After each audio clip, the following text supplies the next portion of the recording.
अध्याय 731 प्रांत में नंबर 1। प्रिंसिपल और होमरूम शिक्षक अधिक समय तक नहीं रुके। लगभग आधे घंटे तक घर में बैठने के बाद वे चले गए और शेन मियामियान बाहर जाने ही वाले थे, इसलिए वह आसानी से उन तीनों को आवास परिसर के प्रवेश द्वार तक ले गईं। मियां मियां, तुम आगे कहाँ जा रहे हो? मैं तुम्हारे साथ कुछ मौज मस्ती करने चलूंगा। कॉलेज की प्रवेश परीक्षा के बाद यांग जियाओक्सी अपनी लगाम से आज़ाद हुए एक जंगली घोड़े की तरह हो गई, जिसने बहुत पहले ही खुद को आज़ाद कर लिया था। इस दौरान वह रिश्तेदारों से मिलने के लिए शहर में घूमती रही और उसे एक पल भी आराम नहीं मिला। अगर उसे शेन मियामियान के घर का पता होता तो वह जल्द ही शेन मियामियान के साथ घूमने के लिए वहां पहुंच जाती। जरूर, शेन मियामियान ने सहमति में सिर हिलाया। ज्यादा देर तक बाहर मत रहो, जल्दी वापस आ जाओ। प्रिंसिपल यांग अच्छे मूड में थे और उन्होंने होमरूम टीचर के साथ जाने से पहले उन्हें लापरवाही से याद दिलाया। शेन मियामियान यांग शियाओक्सी को किराने की दुकान में ले गया और यह जानने पर कि यह शेन मियामियान की दुकान थी, यांग शियाओक्सी की आंखें आश्चर्य से चौड़ी हो गईं और उसने शेन मियामियान पर बहुत अधिक गोपनीय होने का आरोप लगाया कि उसने उसे यह नहीं बताया कि वह एक स्टोर की मालिक है। पूरे स्कूल में शेन मियामियान से ज्यादा अमीर कोई नहीं था। शेन मियामियान मदद नहीं कर सका, लेकिन व्यंग्यात्मक ढंग से मुस्कुराया। जियाओक्सी, यहाँ थोड़ी देर रुको, मैं थोड़ी देर के लिए बाहर आऊँगा। जब मैं वापस आऊँगा तो मैं तुम्हें खाना खिलाऊंगा। मैं आज अच्छे मूड में हूँ, तो चलो बाहर खाना खाते हैं और एक फिल्म देखते हैं। जियाओकुई और झांग कियान, दुकान को थोड़ा साफ करो, जब मैं लौटूंगा तो हम बंद कर देंगे। हुर्रे! यांग शियाओक्सी खुशी से उछल पड़ी। आज जब मैं बाहर आया तो कोई पैसे नहीं लाया। आप इलाज कर रहे हैं। वहाँ बिताए आधे घंटे से पता चलता है कि शेन मियामियान की दैनिक आय पर्याप्त थी। उसे एक फिल्म दिखाना निश्चित रूप से कोई समस्या नहीं थी। कोई बात नहीं, शेन मियामियान मुस्कुराते हुए सहमत हुए। जियाओकुई और झांग कियान पहले से ही यह सुनकर रोमांचित थे कि शेन मियामियान ने प्रांत में पहला स्कोर किया था, और जब उन्होंने सुना कि उन्हें दोपहर की छुट्टी मिलेगी तो वे अपना चमकता हुआ मुंह बंद नहीं कर सके। शेन मियामियान ने ली परिवार से मुलाकात की। ली जूलिन अभी तक घर नहीं लौटे थे, लेकिन जियू मिन ने पहले ही प्रांत में शेन मियामियान की प्रथम स्थान की उपलब्धि के बारे में सुन लिया था। तुम्हारे चाचा ली ने आज सुबह मुझे फ़ोन करके बताया कि तुमने प्रांत में प्रथम स्थान प्राप्त किया है।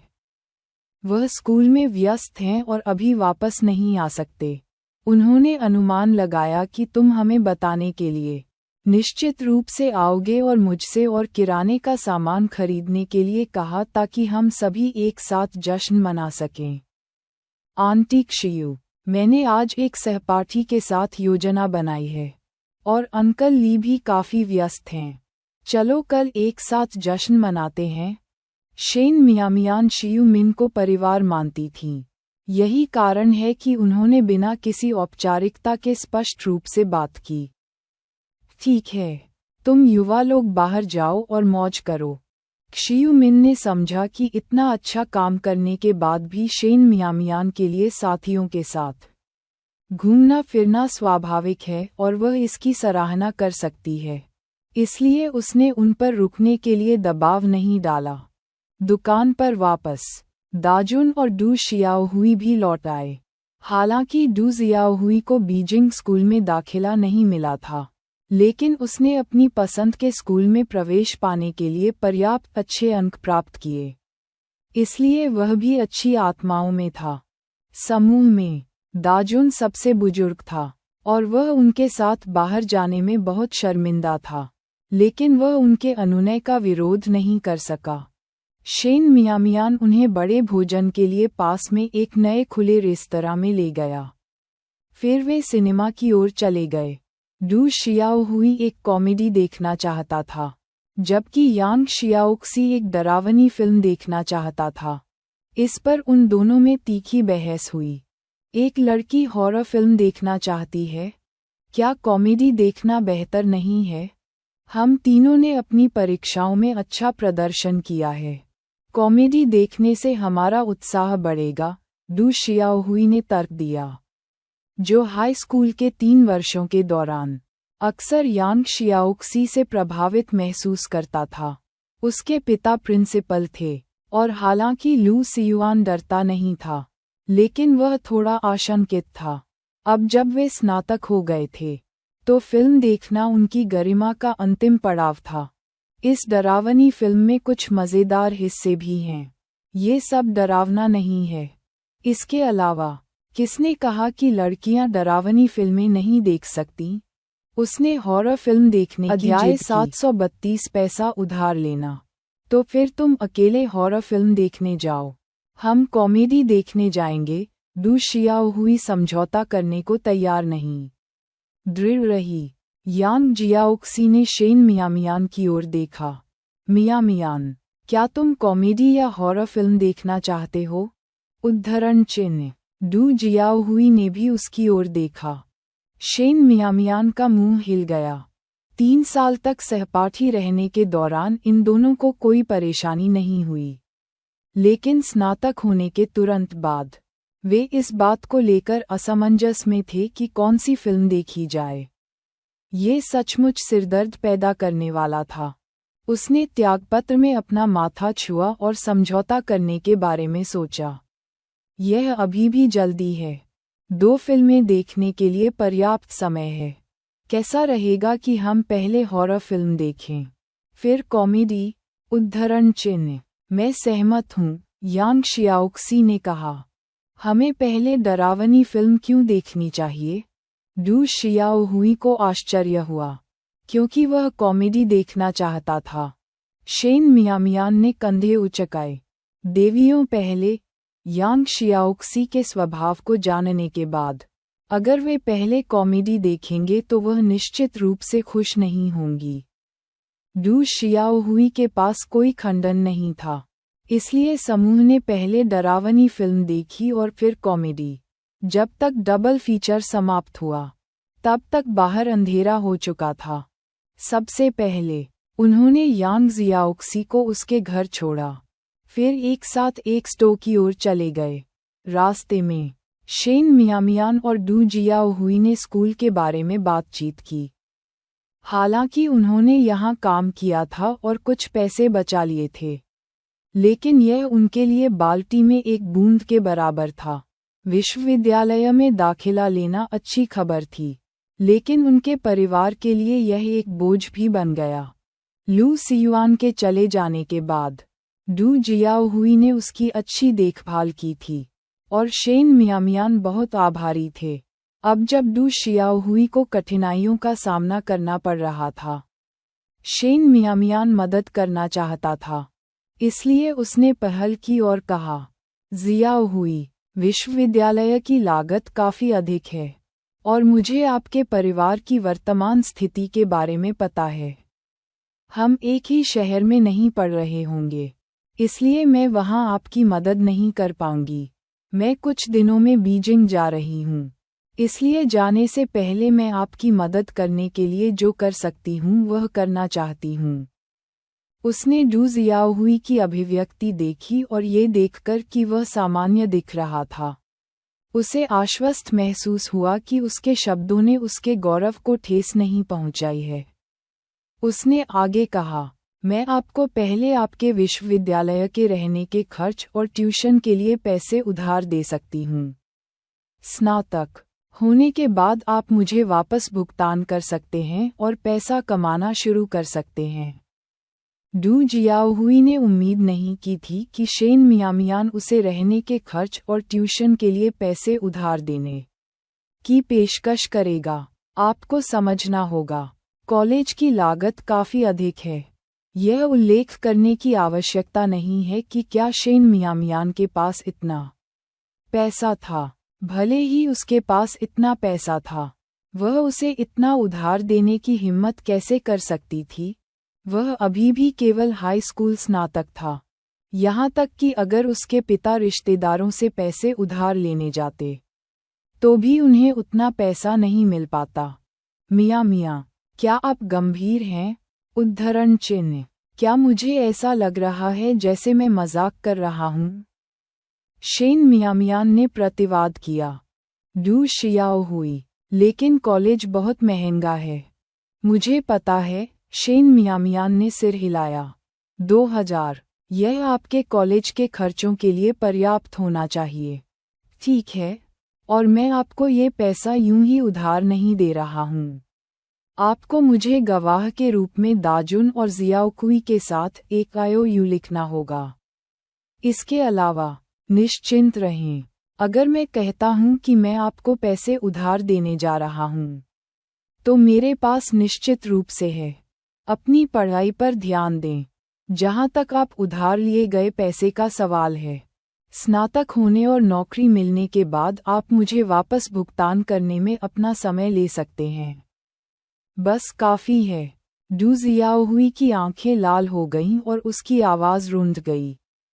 उसने कभी नहीं सोचा था कि शेन मियामियान वास्तव में उसे अपनी यूनिवर्सिटी ट्यूशन और उस पर इतनी बड़ी रकम उधार देने की पेशकश करेगा। शेन मियामियान, जो स्वयं एक अनाथ थी, अभी भी उसके बारे में सोचती थी।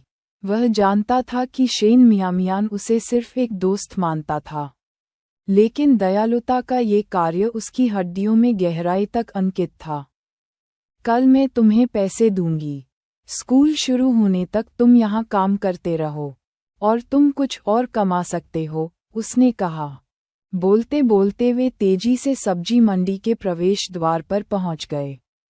शाम के 7 बज चुके थे और आसपास अभी भी बहुत सारे लोग थे, चूंकि यह उस स्थान से बहुत दूर नहीं था जहां वे रहते थे। उसने दाजुन से उन्हें ले जाने के लिए कहने की जहमत नहीं उठाई और जियाओकुई के साथ सीधे अपने स्थान पर वापस चली गई। अध्याय 733। अब तक सहपाठियों के साथ खेलना। जियाओकुई और दाजुन शेन मियामियान के फैसले से बहुत आश्चर्यचकित नहीं थे, न ही उन्होंने इसमें हस्तक्षेप किया। शेन मियामियान के साथ बिताए समय के दौरान दोनों ने उसके स्वभाव को समझा। वह पैसे को ज्यादा महत्व नहीं देती थी और पैसे की भी परवाह नहीं करती थी। जब तक कोई उसके प्रति ईमानदार था, वह उनके साथ और भी अच्छा व्यवहार करती थी। यही कारण था कि ये सुनकर कि वे बीजिंग जा रहे थे, दोनों इस बात की चिंता किए बिना कि क्या होने वाला है, शेन मियामियान का अनुसरण करने को तैयार थे। शेन मियामियान का अनुसरण करते हुए उन्हें सहजता महसूस हुई। जिस क्षण से शेन मियामियान ने पैसे उधार देने की बात कही, डू जियाओहुई अपने आंसू रोक रहा था। दाजुन ने बैलगाड़ी को शहर से बाहर निकालने के बाद वह अब और नहीं रुक सका और चुपचाप एक आंसू पोंछ दिया। दाजुन, ये कहने के लिए मुझ पर मत हंसो, लेकिन मैं वास्तव में इसकी मदद नहीं कर सकता। मैं बस बहुत द्रवित हूँ। मियामियान आमतौर पर गहरी भावनाओं के बारे में ज्यादा बात नहीं करती है, और मुझे लगा कि वह मुझे सिर्फ एक साधारण दोस्त मानती है। मैंने कभी उम्मीद नहीं की थी कि वह मुझ पर इतना भरोसा करेगी। उसके पैसे चुकाना आसान है, लेकिन उसने जो दयालुता दिखाई है, मैं उसे अपने जीवनकाल में कभी नहीं चुका पाऊंगा। खत्म करने के बाद उसने एक और आंसू पोंछा। दाजुन ने एक हाथ मुक्त किया और अपना कंधा थपथपाया। कड़ी मेहनत से पढ़ाई करो। मियामियान भविष्य में महान चीजें हासिल करने के लिए बाध्य है। यदि आप सक्षम हैं, तो आप एक दिन उसकी मदद करने में सक्षम हो सकते हैं। जहाँ तक बात है कि वह कितनी मदद कर सकता है, ये स्वयं डू जियाओहुई पर निर्भर था।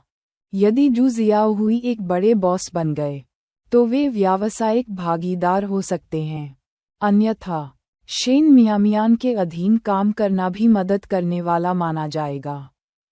आखिरकार डू जियाओहुई को शेन मियामियान की दयालुता प्राप्त हुई थी, और वह किसी ऐसे व्यक्ति की तरह नहीं लग रहा था जो कृतघ्न हो।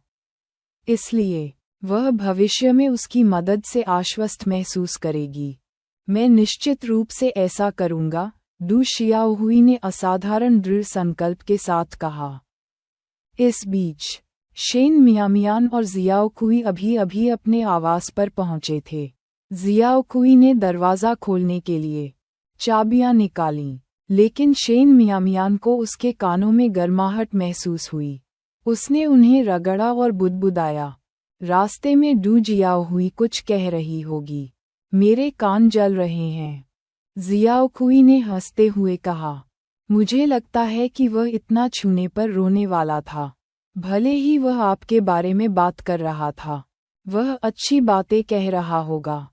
शेन मियामियान भी मुस्कुराया और एक के बाद एक घर में प्रवेश किया। जैसे ही उन्होंने लाइट जलाई तो वे दंग रह गए। वह नान सोफे पर सीधा बैठा था। उसका चेहरा बेहद काला था। ये स्पष्ट था कि वह काफी देर से लिविंग रूम में इंतजार कर रहा था। जियाओकुई ने भाई ही को बुलाया, फिर वापस अपने कमरे में चली गई। शेन मियामियान को भी दोषी महसूस हुआ। उसका दिन इतना मज़ेदार था कि वह खुशखबरी साझा करने के लिए हेनान को कॉल करना पूरी तरह से भूल गई, और अब उसकी उपस्थिति का मतलब ये होना चाहिए कि उसने सुना है। यह मन में रखते हुए वह तुरंत मुस्कुराई और उसके पास आई। भाई, आप यहाँ कब आए? परीक्षा परिणाम आज आया है। मैं पूरे प्रांत में प्रथम स्थान पर आई हूँ। वास्तव में? उद्धरण चिन्ह। हेनान ने खतरनाक रूप से शांत स्वर में पूछा। उसे सुबह ली यू का फोन आया था और वह तुरंत यहाँ के लिए निकल पड़ा था। वह दोपहर को आया और सीधे दुकान पर गया, लेकिन उसे बंद पाया। घर पर भी कोई नहीं था। ली परिवार के घर रुकने के बाद ही उसे पता चला कि वह सहपाठियों के साथ खेलने के लिए बाहर गई थी और अब वापस लौटी है।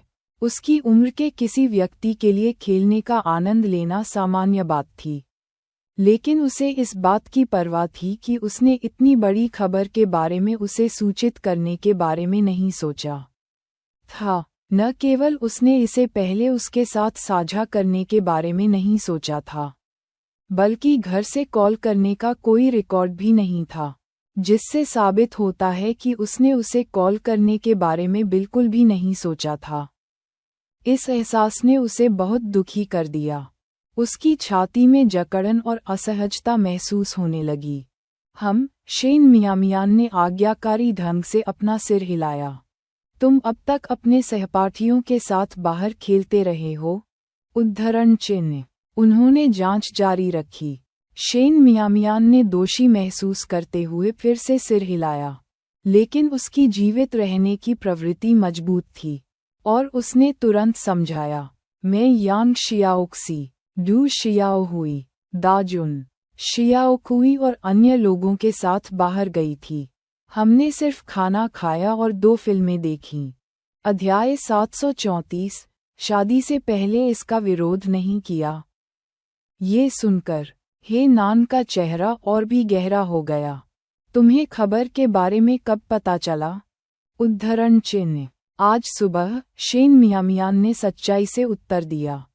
तो आज सुबह से अब तक आपने कभी भी मेरे साथ यह खबर साझा करने के बारे में नहीं सोचा, बल्कि उनके साथ जश्न मनाने चले गए?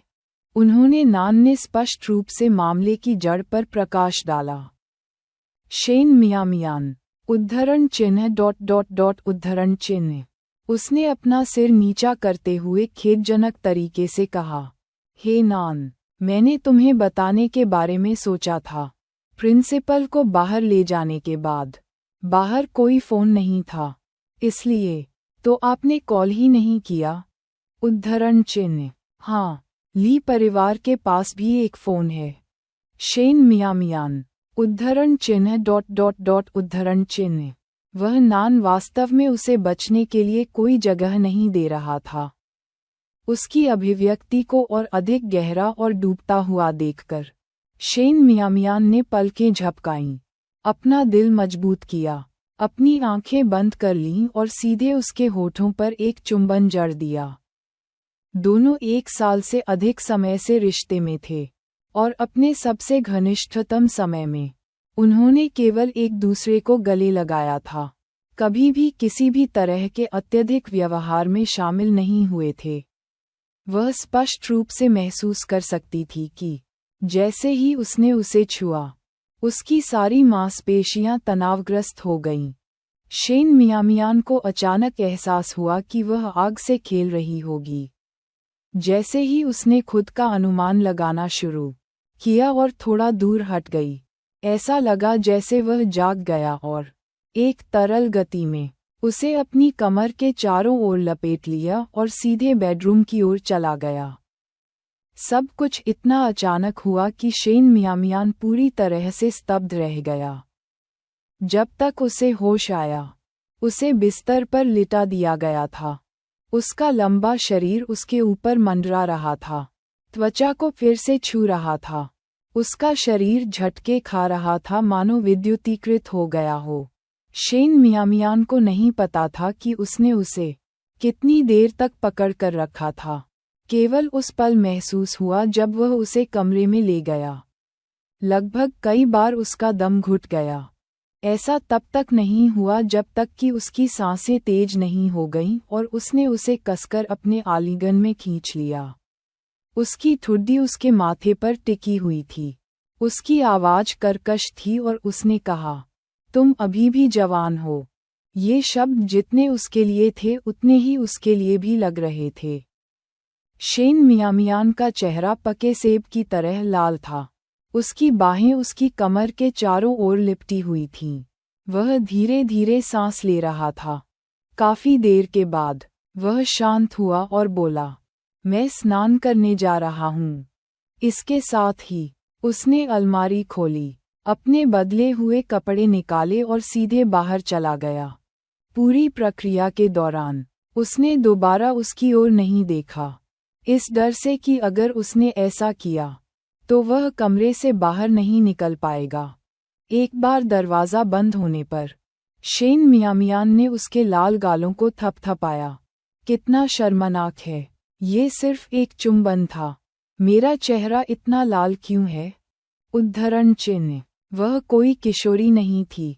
परेशान होकर वह बिस्तर पर इधर उधर लुढ़क गई, और जब तक हेनान स्नान करके लौटा तब तक उसने अपने कपड़े बदलने के लिए तैयार कर लिया था और खुद को व्यवस्थित कर लिया था, जैसे कि कभी कुछ हुआ ही न हो। हेनान, आप घंटों से गाड़ी चला रहे हैं, आप थक गए होंगे। स्नान कर लीजिए और जल्दी आराम कर लीजिए।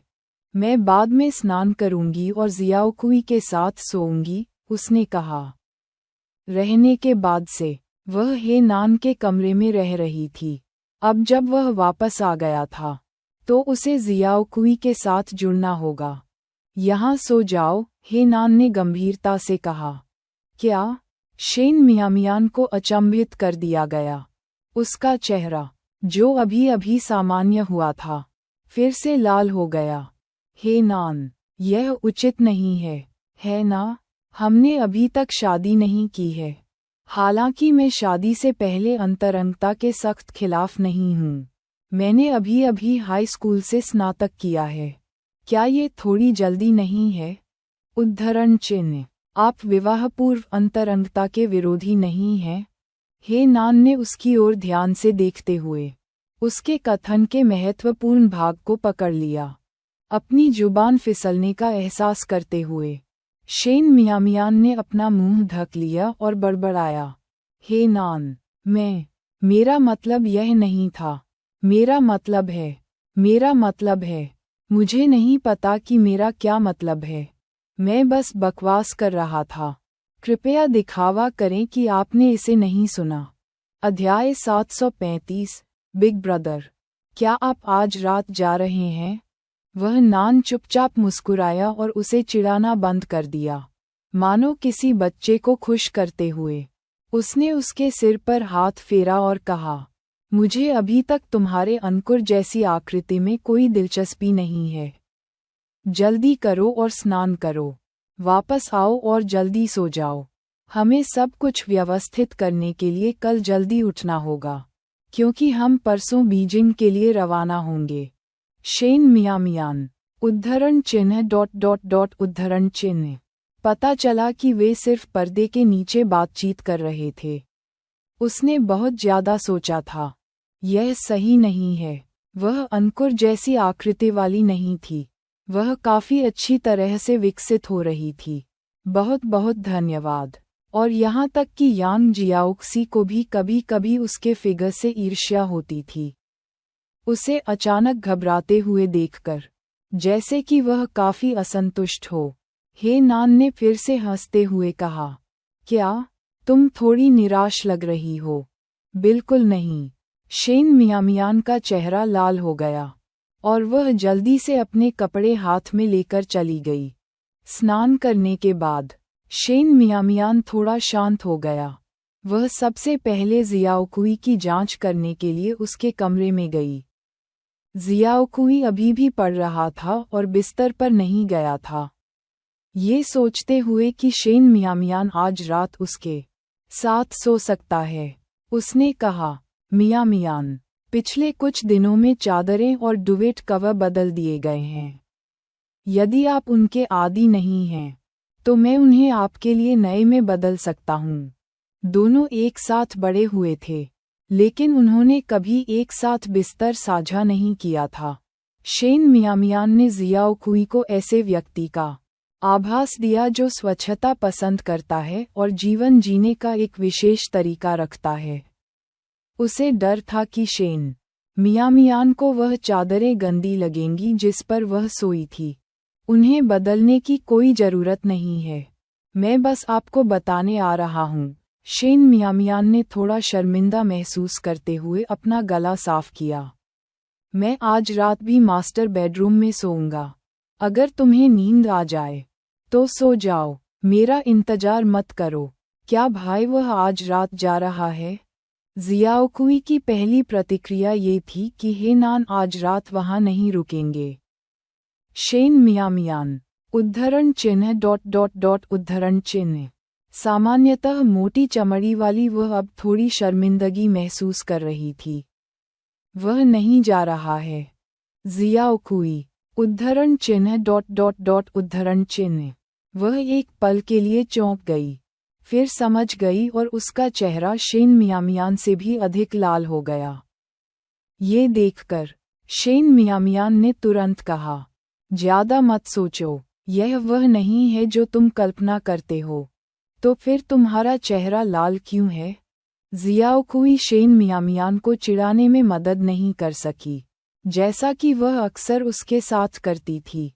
शेन मियामियान अब तक अपने होश में वापस आ गई थी और जियाओकुई के माथे पर हाथ फेरते हुए हंसी।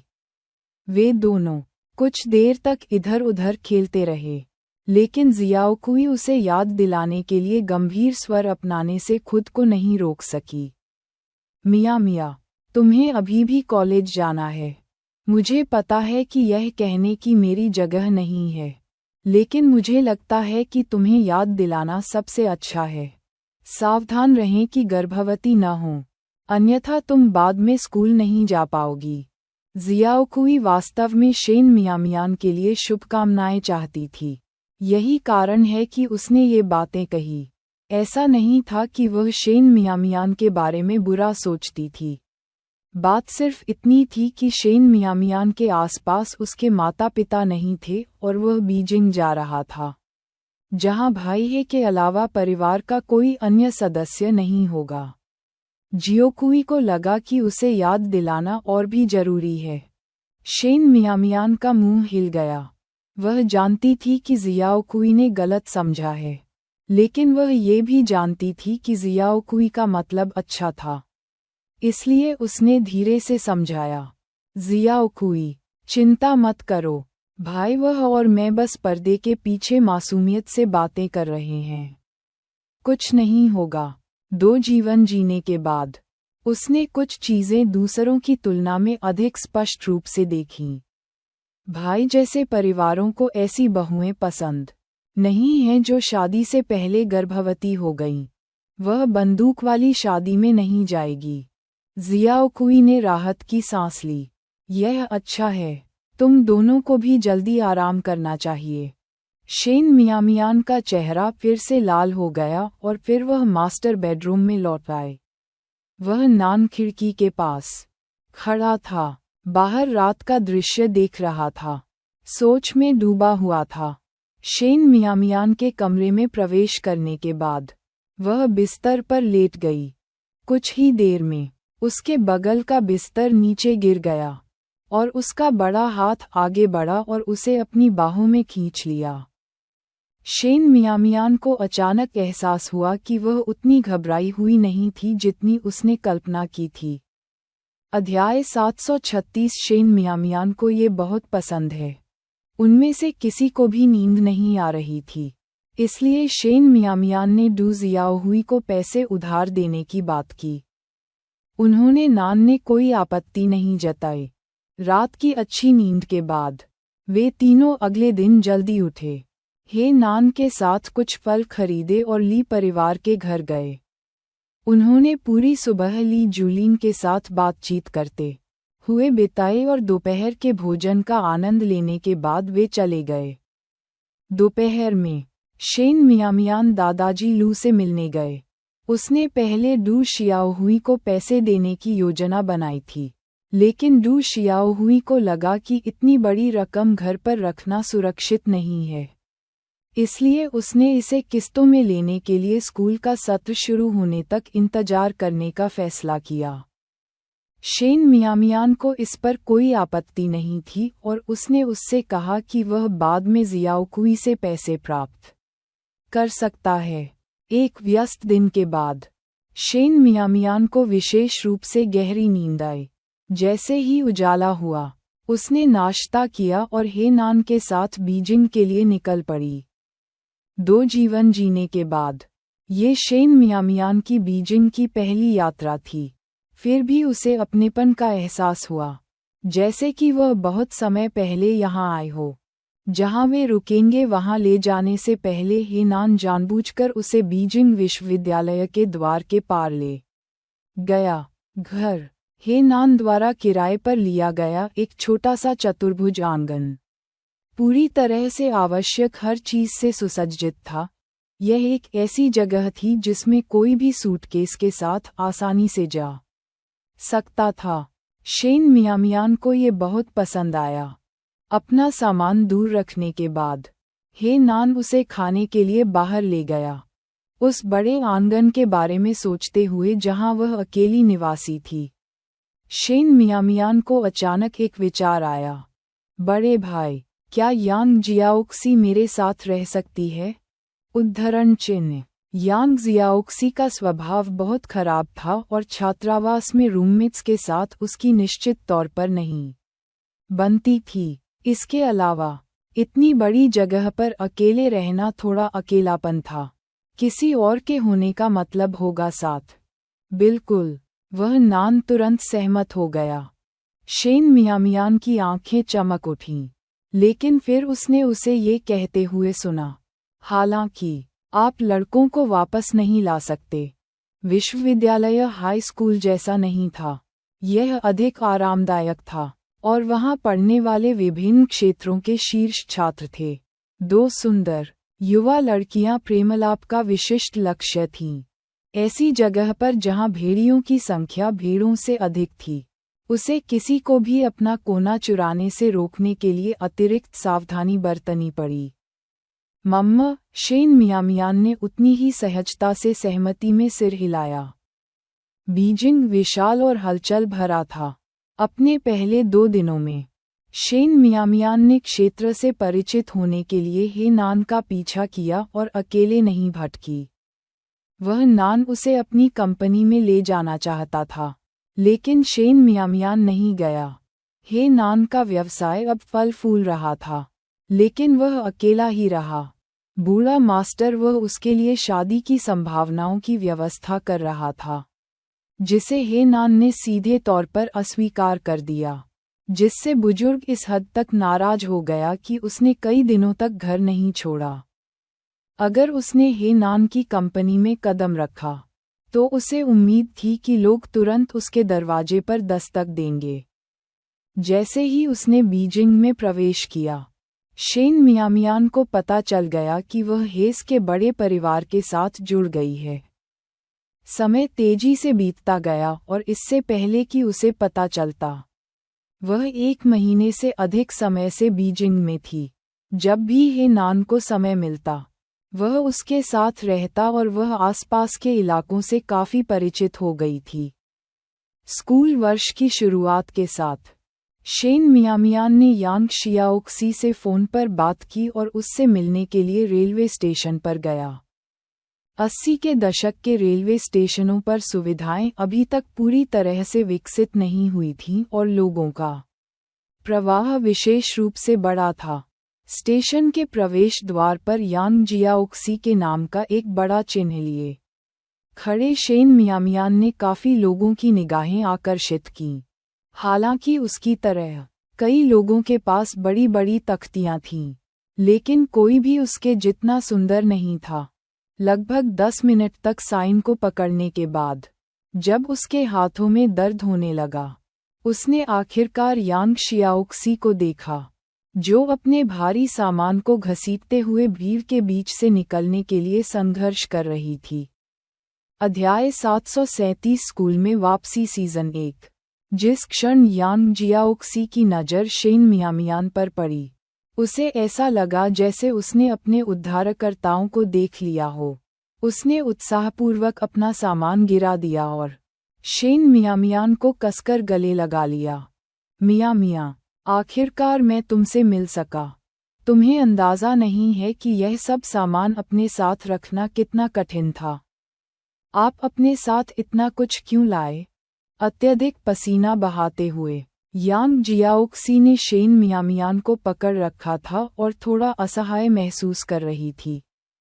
कपड़े, जूते, कंबल, कुछ उपयोगी किताबें और यहाँ तक कि अपने गृहनगर से बहुत सारी विशिष्ट चीजें भी लाया।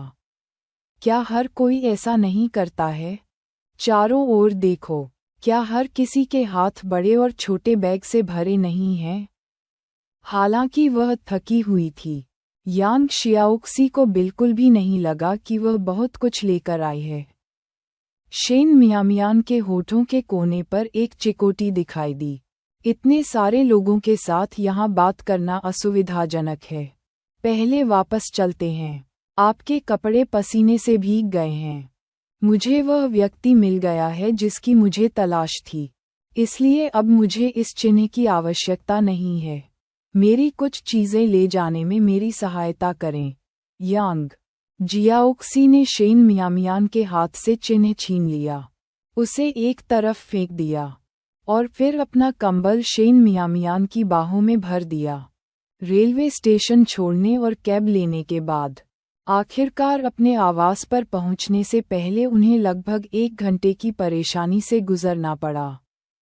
आंगन वाले घर में प्रवेश करने पर यांग शियाओक्सी इतनी उत्साहित थी कि वह खुशी से लगभग उछल पड़ी। मिया, तुमने ऐसा करने का प्रबंधन कैसे किया? हर कोई कहता है कि यहाँ बीजिंग में चीजें वास्तव में महंगी हैं और उनके घरों में शौचालय भी नहीं हैं। फिर भी आप आंगन वाला घर पाने में कामयाब रहे। ये पढ़ाई नहीं है, ये स्वर्ग में होने जैसा है। उद्धरण चिन्ह। यांग जियाओक्सी यात्रा की सारी थकान भूल गई और उत्साह से आंगन में इधर उधर दौड़ने लगी। शेन मियामियान उसकी हरकतों से चकित हो गया। ये जगह भाई ने ढूंढी थी। यदि आप छात्रावास में नहीं रहना चाहते हैं, तो आप यहाँ क्यों नहीं रहते? उद्धरण चिन्ह। वास्तव में यांग जियाओक्सी इतनी उत्साहित थी कि वह लगभग उछल पड़ी। हमारा स्कूल कहाँ है और यह यहाँ से कितनी दूर है? उद्धरण चिन्ह। ज्यादा दूर नहीं, लगभग 15 मिनट की पैदल दूरी पर। आंगन में पत्थर की मेजों और कुर्सियों का एक सेट था। शेन मियामियान ने रसोई से एक कप ठंडा उबला हुआ पानी निकाला और यांग जियाओक्सी ने इसे कुछ घूंट में पी लिया। मैं किस कमरे में रह सकता हूँ? मैं देखना चाहता हूँ। वह एक शेन मियामियान ने पश्चिम की ओर एक कमरे की ओर इशारा किया और यांग जियाओक्सी देखने के लिए अंदर जाने का इंतजार नहीं कर सकी। वह इतनी रोमांचित थी कि खुशी से लगभग उछल पड़ी। उसे यहाँ बहुत अच्छा लगा। ये पढ़ाई के लिए नहीं था, ये छुट्टी पर होने जैसा था। यांग जियाओक्सी से छलकती खुशी संक्रामक थी और शेन मियामियान उसके साथ दिल खोलकर हंसे। कमरे के चारों ओर चक्कर लगाने के बाद यांग जियाओक्सी बवंडर की तरह फूट पड़ी। मियां, तुम मुझसे किराया नहीं ले रही हो, है ना? उद्धरण चिन्ह। मैं नहीं करूँगा। शेन मियामियान मुस्कुराने के अलावा कुछ नहीं कर सका। यह आपकी बहुत अच्छी बात है। अब यांग जियाओक्सी वास्तव में खुश थी और उसने शेन मियामियान को भोजन कराने पर जोर दिया। इसलिए जल्दी से साफ सफाई करने के बाद शेन मियामियान यांग जियाओक्सी को पास की स्नैक स्ट्रीट पर ले गया। उन्होंने सड़क के एक छोर से दूसरे छोर तक खाना खाया, अपना पेट संतुष्टि से भरा। जब यांग जियाओक्सी को अचानक एक महत्वपूर्ण बात याद आई। मियामियान, आप पिछले कुछ समय से बीजिंग में हैं। क्या आपने लू सियुआन को देखा है? उद्धरण चिन्ह। नहीं।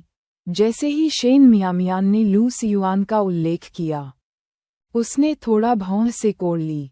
वह नहीं जानता कि मैं बीजिंग आया था, लेकिन दादाजी लू ने शायद उसे अब तक बता दिया था।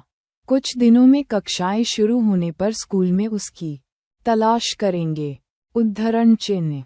वह लड़का बीजिंग में अच्छा जीवन बिता रहा होगा, कुछ सुंदर सहपाठियों से मिला होगा और इसलिए वह तुम्हारे बारे में सब भूल गया। उदास मत हो मियामियान, आखिरकार तुम्हारा वर्तमान प्रेमी उससे कहीं अधिक सुंदर है। जब यांग जियाओक्सी को पहली बार पता चला कि शेन मियामियान हे नान को डेट कर रहा है, तो उसने सोचा कि यह अजीब है। लेकिन हे नान से मिलने के बाद उसे तुरंत लगा कि दोनों स्वर्ग में बने जोड़े थे, इसलिए एक दूसरे के लिए बिल्कुल उपयुक्त थे। लू सियुआन के लिए त्याग देना। अध्याय 738 back to school season 2। Shen मियामियान ने हंसते हुए कहा, मैं क्यों परेशान होऊंगा? मैंने पहले भी कहा है, उसके और मेरे बीच कुछ भी नहीं है। हम सिर्फ दोस्त हैं। वह संभवतः एक छोटे बच्चे को कैसे पसंद कर सकती है? ठीक है, जब तक आप परेशान नहीं हैं, सब ठीक है। यांग जियाओक्सी ने इस मामले पर ज्यादा ध्यान नहीं दिया। इससे पहले कि वे ये जानते, स्कूल का पहला दिन आ गया और शेन मियामियान और यांग जियाओक्सी इतने भाग्यशाली थे कि उन्हें एक ही कक्षा में रखा गया। अजीब बात है, उन्होंने कुछ देर तक कक्षा सूची में खोज की लेकिन लू सियुआन का नाम नहीं मिला। फैंग सियुआन नाम से मिलता जुलता नाम वाला कोई व्यक्ति था, लेकिन वह उनके समान कक्षा में नहीं था। क्या लू सियुआन गायब हो गया है? एक जीवित व्यक्ति इस तरह कैसे गायब हो सकता है? मियामियान, आपके पास उसके दादा का फ़ोन नंबर है ना? मुझे लगता है कि पूछना और पता लगाना बेहतर है कि क्या हो रहा है। यांग जियाओक्सी को ये बहुत अजीब लगा। उसने सोचा था कि बीजिंग विश्वविद्यालय में पहुंचने पर वे तीनों लिचेंग तिकड़ी बने रह सकते हैं, लेकिन किसने सोचा होगा कि लू सियुआन पृथ्वी के चेहरे से वाष्पित हो गया है। शेन मियामियान भी कुछ हद तक चिंतित थे। शायद उसने परीक्षा में अच्छा प्रदर्शन नहीं किया और इस स्कूल में दाखिला नहीं ले पाया। लू यून यहाँ अपना व्यवसाय अच्छा कर रहा था और लू सियुआन ने कुछ पैसे बचाए थे, इसलिए उनके लिए जीवन बहुत कठिन नहीं था। एकमात्र स्पष्टीकरण ये था कि लू सियुआन ने परीक्षा में अच्छा प्रदर्शन नहीं किया था। वास्तव में यांग जियाओक्सी ने निराश होकर अपनी मेज पर झुकते हुए कहा, तुम्हें उसकी इतनी परवाह कब से होने लगी? शेन मियामियान ने हैरान होकर पूछा, उसकी परवाह किसे है? यांग जियाओक्सी ने अपनी आंखें घुमाईं और गुनगुनाया। अब शेन मियामियान के साथ जुड़ने को तैयार नहीं थी। पूरे प्रांत में लिचेंग स्कूल में नंबर 1 होना, यह एक बड़ी बात थी। लेकिन यहाँ, ये नदी में फेंके गए पत्थर की तरह था। लोग शायद 2 बार देखते हैं, लेकिन जल्द ही वे इसके बारे में भूल जाते हैं। इस जगह प्रतिभा की कभी कमी नहीं थी। पलक झपकते ही स्कूल शुरू हुए 1 सप्ताह बीत चुका था, और उन दोनों ने अपने सहपाठियों के साथ सामान्य परिचय भी बना लिया था। शुरू में ये सोचा गया था कि यांग जियाओक्सी के स्वभाव के कारण वह अन्य छात्रों के साथ नहीं मिल पाएगी, लेकिन अप्रत्याशित रूप से इस लड़की में सामाजिककरण की आदत थी और वह अपने आसपास के छात्रों के साथ बातचीत करती रहती थी। नंबर 3 मिडिल स्कूल छोड़ने के बाद यांग शियाओक्सी ने अपना राजकुमारी वाला रवैया खो दिया। इसके लिए उनका स्पष्टीकरण था, इस स्कूल के प्रिंसिपल मेरे पिता नहीं हैं। वह मुझे शामिल नहीं करेंगे। अगर मैं इसी तरह व्यवहार करता रहा तो मेरी देखभाल कौन करेगा? उद्धरण चिन्ह। तभी शेन मियामियान को इस राजकुमारी के वास्तविक स्वरूप का एहसास हुआ। विश्वविद्यालय का जीवन वास्तव में हाई स्कूल जीवन की तुलना में अधिक आरामदायक था, लेकिन किसी कारण से स्कूल शुरू होने के दिन से शेन मियामियान को हमेशा ऐसा लगता था कि उस पर नज़र रखी जा रही है। उसने यांग जियाओक्सी से इसका जिक्र किया, जिसने उसे पीच ब्लॉसम चेहरे के लिए चिढ़ाया। शेन मियामियान खंडन करने में असमर्थ थी, क्योंकि स्कूल अवधि के कुछ ही दिनों में उसे कई प्रेम पत्र मिले थे। उसने कुछ भी नहीं पढ़ा था। उन्हें अपनी युवावस्था का प्रमाण मानते हुए वह उन सभी को अपने कमरे में एक दराज में रखने के लिए वापस ले गई। दूसरों की नज़र में शेन मियामियान अलग थलग था, इसलिए शायद ही कोई लड़का इतना साहसी था जो उसके पास जाकर बातचीत शुरू कर सके, और यांग जियाओक्सी को दूत के रूप में कार्य करने के लिए छोड़ दिया। चूंकि हेनान हाल ही में काफ़ी व्यस्त लग रहा था, कक्षाएं शुरू होने के बाद केवल एक बार स्कूल आता था, इसलिए दोनों हर दिन एक साथ बिताते थे। स्कूल के बाद जियाओक्सी उसके साथ स्कूल के विभिन्न मामलों के बारे में गपशप करती थी। स्कूल में आधे महीने के बाद सभी ने सैन्य प्रशिक्षण का स्वागत किया, और यांग शियाओक्सी और शेन मियामियान का रंग स्पष्ट रूप से तेजी से काला हो गया। सैन्य प्रशिक्षण से बचने के लिए यांग शियाओक्सी ने कई तरीकों से बीमारी का बहाना बनाने की कोशिश की, लेकिन प्रशिक्षक उसे हमेशा देख लेता था, जिसके कारण कई हास्यास्पद घटनाएं हुईं और फिर भी उसे प्रशिक्षण से भागने की अनुमति नहीं मिली। आधे महीने के सैन्य प्रशिक्षण के बाद दोनों सफ़ेद हंसों से काले कोयले के गोले में बदल गए। यांग जियाओक्सी हर दिन इस बारे में शिकायत करती थी, और हालांकि शेन मियामियान ने शुरू में इसे एक मुद्दे के रूप में नहीं देखा था, वह यांग जियाओक्सी की लगातार शिकायत को नज़रअंदाज नहीं कर सकती थी। धीरे धीरे उसे चिंता होने लगी कि क्या भाई इस हालत में उसे नीची दृष्टि से देखेगा। अध्याय 739 मिस चेंग, क्या संयोग है। इसलिए शेन मियामियान स्कूल के बाद हर रात खीरे का फेस मास्क लगाती थी। यांग जियाओक्सी को नहीं पता था कि यह प्रभावी है या नहीं, लेकिन शेन मियामियान ने जो भी किया वह भी वैसा ही करेगी।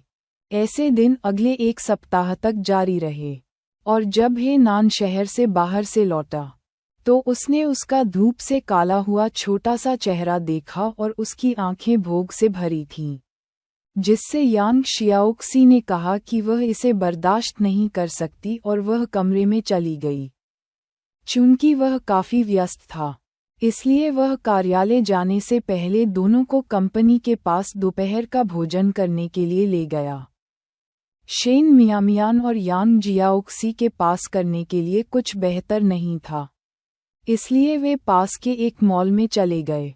शुरुआत में यांग जियाओक्सी ने पहनने के लिए कपड़े के 2 टुकड़े खरीदने की योजना बनाए, लेकिन मॉल में प्रवेश करने और कीमतें देखने के बाद उसने कपड़े खरीदने का विचार छोड़ दिया और शिकायत करने से खुद को नहीं रोक सकी।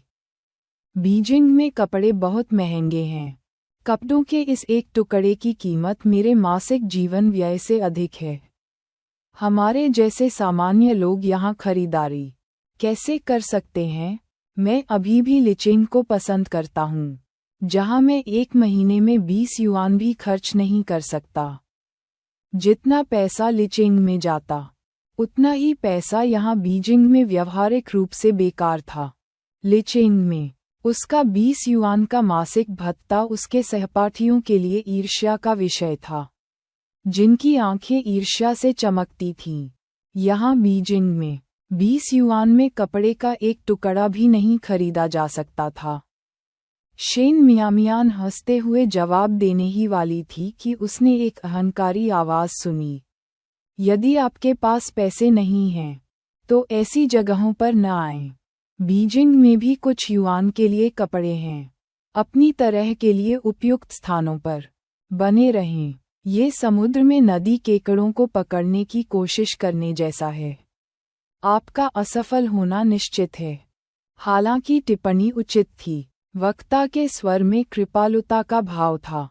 यांग शियाओक्सी ने गुस्से में आकर ये देखने के लिए पीछे मुड़कर देखा कि कौन सी महिला अपने शब्दों से इतनी आक्रामक थी।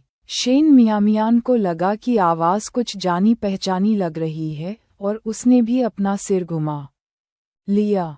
शेन मियामियान, उद्धरण चिन्ह। चेंग जिनिंग ने आश्चर्य से कहा, फिर व्यंग्य से कहा, मैं सोच रहा था कि यह कौन था। यहाँ यह महंगा होने और वह महंगा होने के बारे में शिकायत कर रहा था। ये पता चला कि यह आप ही हैं। उद्धरण चिन्ह। सच कहा जाए तो शेन मियामियान को यहाँ देखकर चेंग जिनिंग को थोड़ा असहज महसूस हुआ। शेन मियामियान को बीजिंग विश्वविद्यालय में दाखिला मिल गया होगा, अन्यथा वह यहाँ नहीं होती। यह क्षेत्र हेनान की कंपनी के पास था, और बहुत संभव है कि वे हेनान को देखने के लिए यहाँ आए थे। मिस चेंग, क्या संयोग है? शेन मियामियान ने विनम्र मुस्कान के साथ कहा। यांग जियाओक्सी, जो टकराव के लिए तैयार थी, ने ये सुनकर अपने शब्द रोक दिए कि दूसरा पक्ष शेन मियामियान को जानता है। मियामियान, क्या आप उसे जानते हैं? उद्धरण चिन्ह। वह भाई का दोस्त है। शेन मियामियान ने फुसफुसाकर स्पष्टीकरण दिया। फिर उसकी नज़र चेंग जिनिंग के साथ आए लोगों पर चली गई। चेंग जिनिंग के साथ 40वें वर्ष की 2 महिलाएं थीं, जिनमें गरिमा और शालीनता झलक रही थी, और जैसे ही शेन मियामियान ने उन्हें देखा, वे भी शेन मियामियान को आकार दे रही थीं। कैसा संयोग?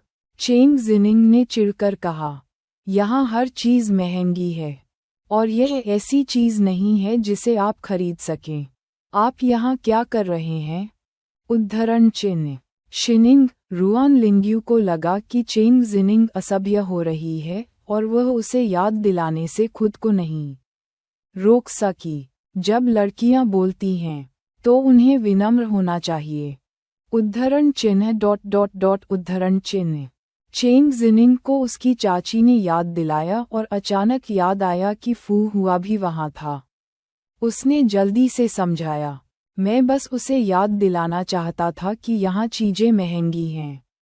मुझे चिंता थी कि शायद उन्हें कीमतों का पता नहीं चलेगा और वे ऐसे कपड़े खरीद लेंगे जिनके लिए वे भुगतान नहीं कर सकते, जिससे एक दृश्य पैदा हो जाएगा। तुम्हें अभी भी इस तरह बात नहीं करनी चाहिए, रुआन लिंग्यू ने आह भरी। उसकी भतीजी अन्य सभी मामलों में अच्छी थी, लेकिन उसमें व्यवहार कुशलता का अभाव था। उसका राजकुमारी स्वभाव बहुत मजबूत था। चेंग जिनिंग के बचाव में बोलते समय फू हुआ मुस्कुराई। शिनिंग सिर्फ मुखर है, बुरा मत मानना। चाची फू मुझे सबसे ज्यादा प्यार करती है, चेंग जिनिंग ने खुशी से कहा। फू हुआ की बाँह को गले लगाते हुए और विनम्रता से अभिनय करते हुए। अध्याय 740। माँ वह एक। मुझे लगता है कि मैंने व्यर्थ ही आपकी परवाह की, रुआन लिंग्यू ने मुस्कुराते हुए और थोड़ी बनावटी झुंझलाहट के साथ कहा। आंटी। शेन मियामियान ने पलकें झपकाईं और रुआन लिंग्यू पर एक और नज़र डाली। उसे एहसास हुआ कि वह रुआन येकियान की माँ थी। फिर उसकी नज़र फू हुआ पर चली गई और उसने अचानक देखा कि महिला की शक्ल सूरत भाई ही से कुछ मिलती जुलती थी। इसमें कोई आश्चर्य नहीं कि भाई वह अलग थलग लग रहा था। फू हुआ की ठंडी विशेषताओं को देखकर ऐसा लगता था कि उसके मन में भी एक दूर की और आसानी से घुलने मिलने वाली भावना नहीं थी।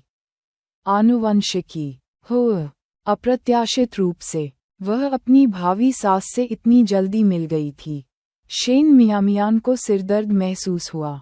अपनी भावी सास पर बुरा प्रभाव छोड़ने से बचने के लिए शेन मियामियान ने फैसला किया कि जल्दी से बाहर निकलना सबसे अच्छा होगा। ये जगह वास्तव में हमारे लिए उपयुक्त नहीं है। मिस चेंग, कृपया ब्राउज़ करने के लिए अपना समय लें। हम अब जा रहे हैं। इतना कहने के बाद वह जल्दी से यांग जियाओक्सी को दूर ले गई। उसे जाते हुए देखकर रुआन लिंग्यू और फू हुआ खुद को उत्सुक होने से नहीं रोक सके। शिनिंग, तुम्हें लिचेंग की लड़की के बारे में कैसे पता चला?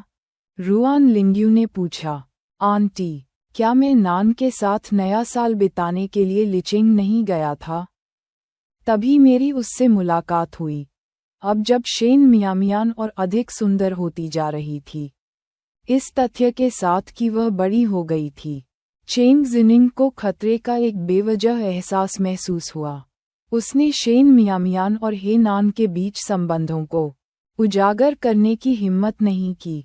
नान का परिवार उस पर शादी करने के लिए दबाव डाल रहा था, लेकिन वह उदासीन था। वह नान शेन मियामियान के लिए भी काफ़ी अच्छे थे। यदि उसने कहा कि वह शेन मियामियान से शादी करना चाहता है, तो संभव है कि बूढ़ा श्रीमान वास्तव में सहमत हो जाएगा। लिचेंग की यह लड़की यहाँ कैसे पहुँची? फू हुआ पूछने के अलावा कुछ नहीं कर सका, बल्कि उत्सुक था। उसे लड़की काफ़ी सुंदर लगी और चेंग जिनिंग की असभ्यता के बावजूद उसने बुरा नहीं माना। फू हुआ पर शेन मियामियान की अच्छी छाप थी। उसे यहाँ एक विश्वविद्यालय में स्वीकार कर लिया गया था। चेंग जिनिंग मूल रूप से उनके सामने शेन मियामियान के अच्छे बिंदुओं का उल्लेख नहीं करना चाहती थी, लेकिन उसे डर था कि झूठ बोलने पर बाद में पता चल जाएगा। इसलिए उसने अनिच्छा से सच बताया। उसे बीजिंग विश्वविद्यालय में स्वीकार कर लिया गया। फू हुआ आश्चर्यचकित था। उसने यह उम्मीद नहीं की थी कि लड़की न केवल सुंदर होगी बल्कि उत्कृष्ट शैक्षणिक प्रदर्शन भी करेगी। उसके कपड़ों से पता चलता है कि उसका परिवार संपन्न होगा, है ना? उद्धरण चिन्ह। शेन मियामियान ने अपने बारे में वह देहाती हवा नहीं रखी।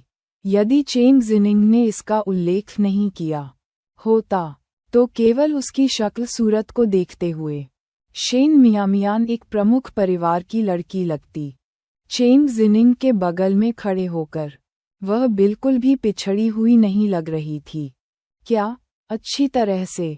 जब उसने फू हुआ को शेन मियामियान की तारीफ करते हुए सुना, तो चेंग जिनिंग बेचैन हो गई।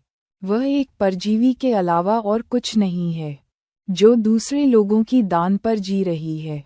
नान उसके प्रति काफ़ी दयालु रहा है, उसे बहुत मदद करता है। जियानान भी उसे जानता है। फू हुआ आश्चर्यचकित रह गया। रुआन लिंग्यू ने भी चेंग जिनिंग को उत्सुकता से देखा। वह जियानान के साथ कैसे जुड़ गई? उद्धरण चिन्ह। यह महसूस करते हुए कि उसने गलत बोल दिया था, चेंग जिनिंग को अफसोस की भावना महसूस हुई, लेकिन चूंकि विषय को उछाल दिया गया था, इसलिए उसने अब और पीछे न रहने का फैसला किया और सीधे कहा, आप नहीं जानते, वह एक बच्ची है जिसे उठाया गया था। उसके दत्तक माता पिता ने सोचा कि वह अवज्ञाकारी थी और अब उसे नहीं चाहती थी। नान को उसके लिए खेद हुआ और उसे अंदर ले लिया। उसकी थोड़ी मदद की। नान के बिना वह इतने अच्छे कपड़े कैसे पहन सकती थी? स्कूल जाना तो दूर, उसे खाना और कपड़े भी खुद ही नहीं मिलते थे। एक समस्या, ऐसी कोई कहानी है? फू हुआ ने भौहें चढ़ा दीं। चेंग जिनिंग के अनुसार ये लड़की अपनी सोच में काफी जटिल लग रही थी। रुआन लिंग्यू की मूल रूप से शेन मियामियान के बारे में भी अच्छी धारणा थी, लेकिन चेंग जिनिंग ने जो कहा उसे सुनकर उसकी राय तुरंत बदल गई। एक युवा लड़की जो किसी और के दान पर जी रही है को मितव्ययी होना चाहिए आम लोगों की तुलना में। शेन मियामियान की पोशाक वास्तव में असाधारण लग रही थी। चेंग जिनिंग ने अतिशयोक्ति करते हुए कहा, आंटी फू, आंटी, उसकी शक्ल से मूर्ख मत बनो। इसके बारे में सोचो, उसके पास पैसे नहीं हैं, तो वह नान की कंपनी के इतने करीब खरीदारी करने की हिम्मत क्यों करती है? क्या यह एक संयोग है? उद्धरण चिन्ह। अध्याय 741, माँ वह दो। फू हुआ ने भौहें चढ़ा दीं। शिनिंग, क्या तुम्हें यकीन है कि जियानान अब भी उसके संपर्क में है? उद्धरण चिन्ह। चेंग जिनिंग ने सिर हिलाया। आंटी फू, उसका निश्चित रूप से भाई नान के साथ संपर्क है, उसके जैसे मजबूत समर्थक के साथ। वह इतनी आसानी से हार नहीं मानेगी। भाई नान के बिना भले ही उसे इस स्कूल में दाखिला मिल जाता, लेकिन उसके पास इसमें शामिल होने के लिए पैसे नहीं होते। शेन मियामियान और अधिक सुंदर होती जा रही थी, और वह बड़ी भी हो रही थी। चूंकि भाई नान ने उसके साथ बहुत अच्छा व्यवहार किया, इसलिए उनके बीच कुछ भी होने से रोकने के लिए फू हुआ को शामिल करना आवश्यक था। ये देखकर कि फू हुआ बहुत खुश नहीं दिख रहा था, रुआन लिंग्यू ने कहा, जियानान ने शायद उसका समर्थन किया क्योंकि उसे उस पर दया आती थी और क्योंकि वह एक बच्ची है जिसे पढ़ाई करना पसंद है। जियानान अपने दिमाग से एक बच्चा है। ऐसा कुछ हो सकता है जिसके बारे में हम नहीं जानते। आंटी किसी अजनबी के लिए कैसे बोल सकती थीं? चेंग जिनिंग अंदर से कुछ नाखुश थी और उसने जानबूझकर स्थिति को और अधिक गंभीर बना दिया। भाई नान को उसकी शक्ल देखकर धोखा दिया गया था। मैं 2 बार लिचेंग गया और दोनों बार उसे देखा। वह सिर्फ भाई नान के घर पर रहती है और कभी नहीं जाएगी। उसके घर के ठीक सामने एक जगह किराए पर लेने के लिए उससे चिपकी रहती है। वह उस समय केवल 16 या 17 साल की थी और वह पहले से ही बहुत योजना बना रही थी। अब ये कहने की जरूरत नहीं है, क्या आपने पहले कभी इसका जिक्र नहीं किया? इस बार रुआन लिंग्यू ने भौहें चढ़ा दीं। उनकी सोच काफी पारंपरिक थी।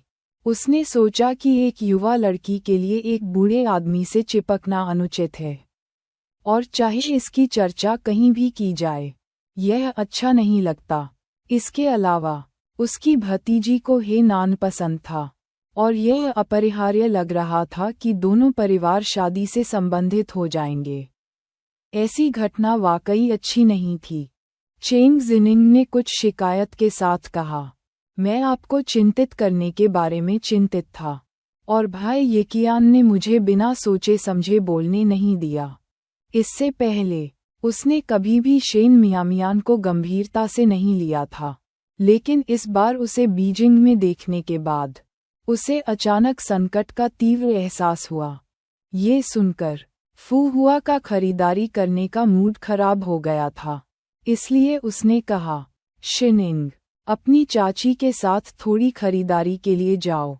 ये जगह सुविधाजनक रूप से जियानान की कंपनी के करीब है।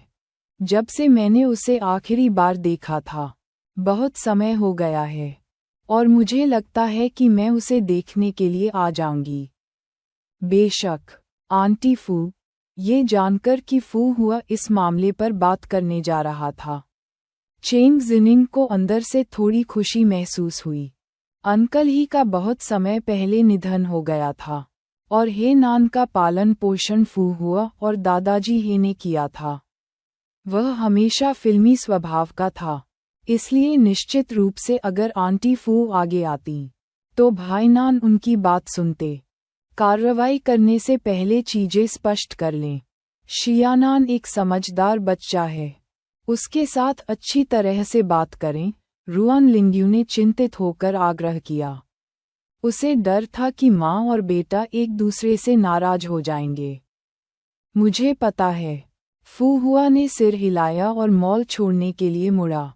जैसे ही फू हुआ चला गया, रुआन लिंग्यू ने चेंग जिनिंग से सवाल करना शुरू कर दिया। शिनिंग, मुझे सच बताओ, तुमने अभी जो कहा उसमें से कितना सच था? उद्धरण चिन्ह। आंटी, आपको अभी भी संदेह है कि मैं झूठ बोल रहा हूँ? चेंग जिनिंग ने हताशा में अपना पैर पटक दिया। मैं स्वीकार करता हूँ, क्योंकि मुझे भाईनान पसंद है। मुझे शेन मियामियान पसंद नहीं है। लेकिन मैंने जो कुछ भी कहा वह सच है। यदि आप मुझ पर विश्वास नहीं करते हैं, तो जब हम घर पहुंचेंगे तो आप भाई येकियान से पूछ सकते हैं। वह इसके बारे में सब कुछ जानता है। शेन मियामियान एक अनाथ था जिसके पास कोई पैसा नहीं था। उसने बहुत अच्छे कपड़े पहने। ये सब भाईनान का पैसा होना चाहिए। ये देखकर कि वह झूठ नहीं बोल रही है, रुआन लिंग्यू ने राहत की सांस ली। शिनिंग, मैं जानता हूँ कि तुम्हें जियानान पसंद है, लेकिन ऐसा लगता है कि जियानान तुम्हारे बारे में उस तरह से नहीं सोचता। मैं हार नहीं मानूंगी, चेंग जिनिंग ने उसे टोकते हुए कहा। आंटी, भाईनान से शादी करना तब से मेरा सपना रहा है जब मैं छोटी थी। अगर मेरी चचेरी बहन गायब नहीं हुई होती, या अगर वह मिल जाती, तो मैं स्वेच्छा से उसके लिए अलग हो जाती, लेकिन किसी और के लिए नहीं। खोई हुई बेटी का जिक्र आते ही रुआन लिंग्यू की आंखें लाल हो गईं। शिनिंग, वर्षों से मैं तुम्हें अपनी बेटी मानता रहा हूँ। अगर हमें एक दिन तुम्हारी चचेरी बहन मिल भी गई, तो भी मैं उसे तुमसे प्रतिस्पर्धा नहीं करने दूंगा। अध्याय 742, माँ वह 3। कुछ बातें रुआन लिंग्यू बहुत स्पष्ट थीं। उसकी बेटी इतने सालों से लापता थी। उसका जीवन बहुत कठिन रहा होगा, और उसे नहीं पता था कि वह कब मिलेगी। जब तक वह पाई गई, तब तक उसकी शादी हो चुकी थी, और अगर वह शादीशुदा नहीं भी थी, तो उसने निश्चित रूप से अच्छी शिक्षा प्राप्त नहीं की थी। ऐसी बेटी जिसे वह अपने हाथ की हथेली में रख सकती थी और संजो सकती थी। लेकिन हेनान परिवार में शादी करने के लिए फू हुआ निश्चित रूप से सहमत नहीं होगी। न ही हेनान, वह अपनी बेटी को हेय दृष्टि से देखने नहीं दे सकती थी। आखिरकार उसकी बेटी और हेनान कभी नहीं मिले थे और उनके मन में एक दूसरे के लिए कोई भावना नहीं थी। भविष्य में उसकी शादी के लिए कोई औसत व्यक्ति ढूंढना बेहतर होगा। अपने परिवार के समर्थन से कोई भी उसे धमकाने की हिम्मत नहीं करेगा। चेंग जिनिंग को लंबे समय से पता था कि उसकी चाची ऐसा कहेगी, इसलिए उसने कसम खाई थी कि वह अपने चचेरे भाई से नहीं लड़ेगी। उसने रुआन लिंग्यू को कसकर गले लगाया और कहा, चाची, मैं दोषी हूँ। मैंने आपकी उदासी फिर से बढ़ा दी। ये ठीक है, यह आपकी गलती नहीं है। रुआन लिंग्यू ने उसके बालों को सहलाया। चेंग जिनिंग ने कहा, चाची, वास्तव में पिछली बार जब मैं लिचिंग गया था, तो भाईनान को देखने नहीं गया था। मैं अपने चचेरे भाई को खोजने गया था। भाई येकियान को एक संदेश मिला कि मेरे चचेरे भाई का वहां अपहरण कर लिया गया था। वहां एक युवा लड़की थी जो मेरे चचेरे भाई की तरह दिखती थी। इसलिए हम अपने रिश्तेदारों को पहचानने के लिए गए। हमें डर था कि यह फिर से एक झूठी खबर थी, इसलिए हमने आपको नहीं बताया। जैसी कि उम्मीद थी, यह एक झूठी खुशी थी। तुम्हें अपने चचेरे भाई की खबर है? रुआन लिंग्यू उत्साहित हो गया। चेंग जिनिंग ने कहा, हम केवल इस बात की पुष्टि कर सकते हैं कि मेरे चचेरे भाई का लिचिंग में अपहरण कर लिया गया था। सामान्य दिशा होना अच्छी बात है। चलो, हमें भी पीछे जाना चाहिए। रुआन लिंग्यू वापस जाकर अपने बेटे से विशेष समाचार पूछना चाहती थी और खरीदारी में उसकी रुचि खत्म हो गई। चेंग जिनिंग कुछ हद तक नाखुश थी। उसकी चाची हमेशा कहती थी कि वह उसे अपनी बेटी की तरह मानती है, लेकिन वास्तव में इससे ये साबित हो गया कि अंतर था। जैसे ही उसने अपनी जैविक बेटी के बारे में खबर सुनी, वह इतनी उत्साहित हो गई कि उसकी आंखों में आंसू आ गए। दरअसल जो आपसे पैदा हुआ है वह अलग है। इस बीच शेन मियामियान और यांग शियाओक्सी अपने आवास पर लौट आए थे। रास्ते में यांग जियाओक्सी शिकायत कर रही थी कि चेंग जिनिंग लोगों को नीची नज़र से देखती है। शेन मियामियान बस हंसे और बोले, नहीं मियामिया, तुम बिल्कुल गुस्सा क्यों नहीं हो? यांग शियाओक्सी को यह अजीब लगा। शेन मियामियान के स्वभाव के अनुसार वह ऐसी व्यक्ति नहीं थी जो चीज़ों को इतनी आसानी से जाने दे। शेन मियामियान, यदि आप उसे उकसाते नहीं हैं तो वह हानिरहित है, लेकिन यदि आप उसे उकसाते हैं तो वह भयंकर रूप से काट लेगी, भले ही वह बाघ ही क्यों न हो। आज उसका सामान्य अंदाज वैसा नहीं लग रहा था। क्या आप जानते हैं कि चेंग जिनिंग के बाईं ओर वाला व्यक्ति कौन था? शेन मियामियान ने पलकें झपकाईं। कौन था? यांग जियाओक्सी ने तिरस्कार के साथ कहा। चेंग जिनिंग की कंपनी में कोई भी अच्छा इंसान नहीं हो सकता। उसकी माँ या उसके परिवार का कोई रिश्तेदार ही होगा, है ना? उद्धरण चिन्ह। शेन मियामियान ने हंसते हुए कहा, ये भाई की माँ थी। भाई में ऐसी क्या खास बात है कि वह माँ है? मैं नहीं। जियाओक्सी ने यह महसूस करते हुए वाक्य के बीच में रोक दिया और फिर अपना हाथ उसके मुंह पर रख दिया। भाई वह माँ है? आपने उसे कैसे पहचाना?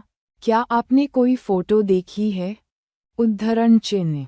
उसने चारों ओर देखा, राहत महसूस की कि हेनान किसी गली से बाहर नहीं आया था।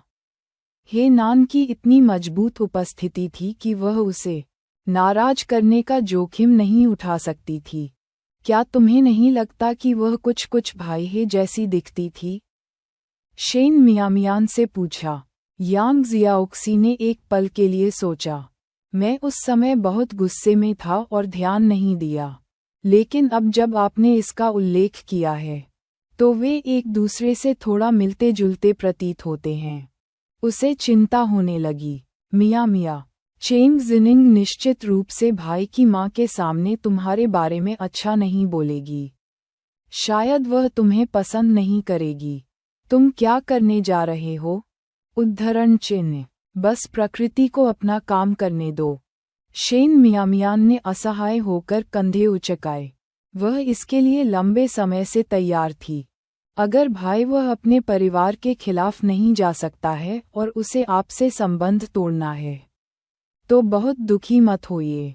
वहाँ बहुत सारे अच्छे पुरुष हैं और आपकी सुंदरता के साथ कई पुरुष आपसे शादी करने के लिए इंतजार कर रहे हैं। यांग शियाओक्सी पहले से ही शेन मियामियान को सांत्वना दे रही थी। अध्याय 743 दिसंबर शादी के लिए अच्छा समय है। मैंने अभी तक हेनान के साथ संबंध नहीं तोड़ा है। अब आप मुझे सांत्वना दे रहे हैं। क्या ये थोड़ी जल्दी नहीं है? अभी जो हुआ उससे फू हुआ एक अनुचित व्यक्ति नहीं लग रहा था। इसलिए शेन मियामियान, जो अनावश्यक चिंताओं को नापसंद करते थे, बहुत चिंतित नहीं थे। मैं आपको बस कुछ पूर्वव्यापी सांत्वना दे रहा हूँ। यदि वह दिन वास्तव में आता है तो क्या आप इन शब्दों को सुन भी पाएंगे? उद्धरण चिन्ह। शेन मियामियान मुस्कुराए, लापरवाही से कहा, चिंता मत करो। अगर वह दिन वास्तव में आता है तो मैं इसे जाने दूंगा। कई अन्य चीजें नहीं हो सकती हैं, लेकिन निश्चित रूप से पुरुषों की कोई कमी नहीं है। वह हेनान को पसंद करती थी और वह कुछ समय के लिए दुखी हो सकती थी, लेकिन वह इस पर अवसाद में नहीं पड़ेगी। एक बार जीवन और मृत्यु का सामना करने के बाद उसने कई चीजों को हल्के में लेना सीख लिया था। अगर सचमुच ऐसा कुछ हुआ होता तो शेष जीवन के लिए उसकी प्राथमिकता शायद पैसा कमाना, अपना खजाना भरपूर भरना होता। यांग जियाओक्सी ने कहा, बहुत सारे पुरुष हो सकते हैं, लेकिन हे नेन जैसे कितने हैं? मुझे लगता है कि यदि आप हे नेन के साथ संबंध तोड़ते हैं तो आप संभवतः जीवन भर के लिए अकेले रह जाएंगे। एक बार जब उन्होंने एक बाज को देख लिया तो जंगली हंस को कौन स्वीकार कर सकता है? वास्तव में, उद्धरण चिन्ह, शेन मियामियान ने भौहें उठाईं। प्रश्न यांग जियाओक्सी पर निर्देशित था, लेकिन खुद पर भी। उत्तर अज्ञात रहा। इस बीच फू हुआ भी हे नान के कार्यालय में पहुंचे। अपनी मां की अचानक यात्रा का सामना करते हुए हे नान की अभिव्यक्ति बहुत अधिक भावनाओं के बिना शांत थी। उन्होंने व्यक्तिगत रूप से फू हुआ के लिए एक गिलास पानी डाला और फिर उसके पास बैठ गए। तुम्हारे पास आज घूमने का समय कैसे है? उद्धरण चिन्ह, आप काफी समय से घर नहीं आए हैं। मैं पास में ही खरीदारी कर रहा था और मैंने सोचा कि मैं आपको देखने के लिए रुकूंगा, फू हुआ ने कहा, जो एक कुलीन परिवार से थी और उसके अंदर एक अंतर्निहित अनुग्रह था। हालांकि वह एक उद्देश्य के साथ आई थी, लेकिन आगमन पर उसने अपना आपा नहीं खोया या उससे पूछताछ नहीं की। मैं हाल ही में काफी व्यस्त रहा हूँ, हे नान ने उत्तर दिया। फू हुआ ने सिर हिलाया और फिर कहा, तुम्हारे दादाजी बूढ़े हो रहे हैं। जब भी आपके पास समय हो, आपको उनसे मिलना चाहिए, भले ही वह हमेशा आप पर पत्नी ढूंढने के लिए दबाव डालते हैं। ऐसा इसलिए है क्योंकि उन्हें आपकी परवाह है। वह इस साल 70 साल के हैं और पोते पोतियों को अपने पास रखना चाहते हैं, जो समझ में आता है। मम्मा, हे नान ने सिर हिलाते हुए शांति से उत्तर दिया। फू हुआ एक पल के लिए चुप रही, फिर उसने जानबूझकर पूछा, जिया नान, अब तुम जवान नहीं हो। तुम्हारे अधिकांश साथियों की अब तक शादी हो चुकी है और उनके बच्चे भी हैं। क्या तुम्हारे मन में शादी करने का कोई विचार नहीं है? उद्धरण चिन्ह, उस खूबसूरत चेहरे के बारे में सोचते हुए हे नान की आंखों में गर्माहट आ गई। हाँ, लेकिन लड़की अभी भी पढ़ रही थी, उसकी शादी की उम्र नहीं थी। इन शब्दों पर फू हुआ आश्चर्यचकित रह गया, फिर तुरंत बहुत खुश हुआ। ये पहली बार था जब उसके बेटे ने शादी करने की इच्छा दिखाई थी। आखिरकार उसने आना शुरू कर दिया था।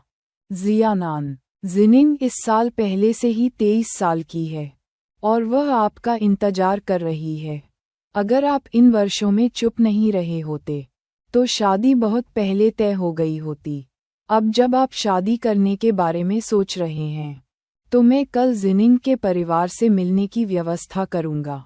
हम सभी बैठेंगे और आपकी शादी पर चर्चा कर सकते हैं। आप दोनों अब छोटे नहीं हो रहे हैं। यदि आप अभी सगाई करते हैं तो आप 12वें चंद्र माह में शादी कर सकते हैं। बचपन से लेकर वयस्क होने तक उनका बेटा कभी किसी लड़की के करीब नहीं गया। उसने कभी प्रेमिका की तलाश नहीं की, न ही कभी डेट पर जाना चाहता था। फू हुआ की नज़र में वह अपने करियर में बहुत व्यस्त था और शादी के लिए तैयार नहीं था। हालांकि किसी ने भी इसे स्पष्ट रूप से नहीं कहा था। यह एक अनकहा समझौता था कि अगर हे नान को किसी दिन शादी करनी थी तो वह निश्चित रूप से चेंग जिनिंग से होगी। तो ये सुनकर कि हे नान के मन में शादी करने का विचार आया, उसकी पहली प्रवृत्ति चेंग परिवार के साथ एक बैठक की व्यवस्था करने की थी। उनका मानना था कि उनका बेटा चेंग जिनिंग से शादी करना चाहता है। वह इतनी खुश थी कि उसे अब शेन मियामियान की स्थिति के बारे में चिंता करने की भी परवाह नहीं थी। अध्याय 744 क्या आप उसे डेट कर रहे हैं? किसने कहा कि मैं चेंग जिनिंग से शादी करने जा रही हूँ? हे नान ने अपनी भौहें सिकोड़ लीं, जिससे स्पष्ट रूप से संकेत मिलता है कि जिस व्यक्ति से वह शादी करना चाहता था उसका चेंग जिनिंग से कोई लेना देना नहीं था। फू हुआ दंग रह गई।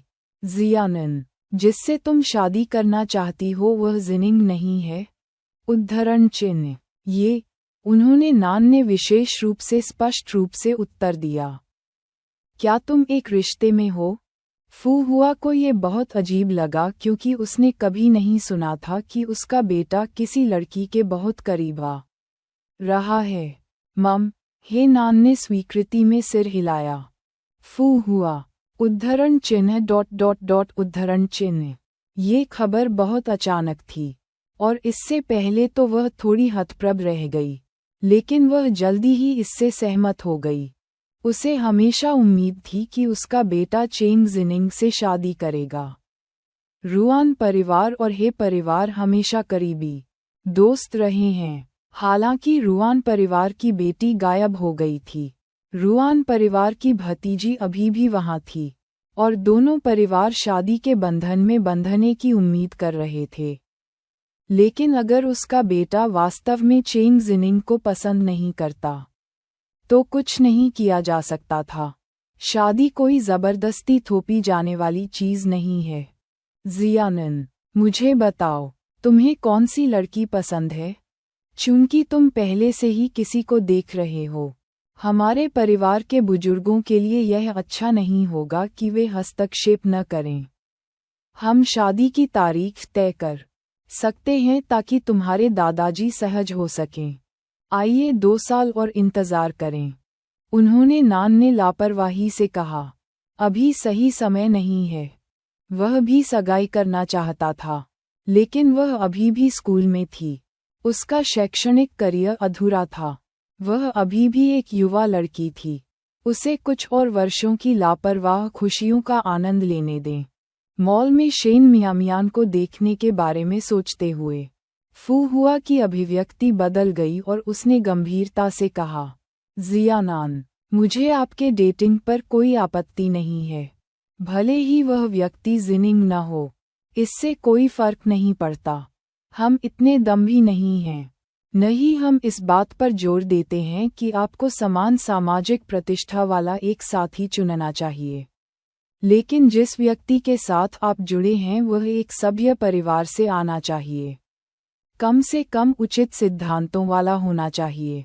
हम दूसरों को अपना सिर हिलाने और उपहास करने की अनुमति नहीं दे सकते। हे परिवार की बहू के बारे में हमारी पीठ पीछे बात करना।